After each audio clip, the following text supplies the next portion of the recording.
தலையெல்லாம் சுத்துது. என்னன்னா, இந்த ராஜா அவர்கள், அர்ஜுன் சம்பந்த் அவர்கள், இந்துக்களே ஒன்றுபடுங்கள், இந்துக்களே ஒன்றுபடுங்கள், கோவிலை காப்போம், கோவிலை காப்போம்லாம் சொல்லுவாங்கல்ல, அவங்கலாம் இப்ப எந்த வாய வச்சுட்டு இதற்கு வந்து பேட்டி குடுக்க போறாங்கன்னு நெனச்சு தான் எனக்கு வேதனையா இருக்கு. இதற்கு பிஜேபியோ, ஆர்எஸ்எஸோ காரணமே இல்லாம இருக்கட்டும். ஏன் அந்த எம்பியே காரணம் இல்லாம இருக்கட்டும் சார். இப்படி ஒரு வன்மம் அந்த இடத்துல நடந்தேறி இருக்கு. அப்ப நீங்க என்னத்த அந்த பகுதியில ஆட்சி செஞ்சீங்க?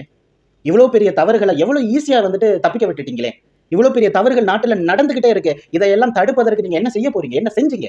கேங்கா? ஏதோ ஒரு சட்டம் ஒண்ணு போட்டிருக்காங்க. இத பத்தியே பேசக்கூடாதா? எவ்வளோ ஒரு வன்மம் பாருங்களேன். தர்மஸ்தலா பத்தி பேசலாம்னு பார்த்தா கேக்னு ஒரு ஆர்டர் போட்டு நீதிமன்றம் மொத்தமா முடிச்சு விட்டாங்க. அந்த சட்டம் போட்டார்ல நீதிபதி, அவர் வீட்டுல இந்த மாதிரி ஒரு சம்பவம் நடந்திருந்தனா இப்படி ஒரு சட்டத்தை அவர் போட்டிருக்க மாட்டாரு. அதாவது யாருமே அந்த கோயில்ல நடந்த 500 பெண்களோட கொலையை பற்றி பேசக்கூடாதாம். எவ்வளவு அழகான ஆர்டர் இல்ல சார். மக்களாலே பதவியும் பணமும் கிடைக்கிறது. இருந்த போதிலும் கூட மக்களுக்கு இந்த சுதந்திரம் இல்லை. ஆனா இங்க பேர் மக்களாட்சி. எப்படி போயிட்டு இருக்கு பாருங்க. இந்த நிலை மாற வேண்டும் என்றால் கடுமையான சட்டங்கள் வரணும். இருக்கிற சட்டங்களும் சரியாக செயல்படணும். எந்த எம்பி என்னங்க? எம்பி என்ன? எம்எல்ஏ என்ன?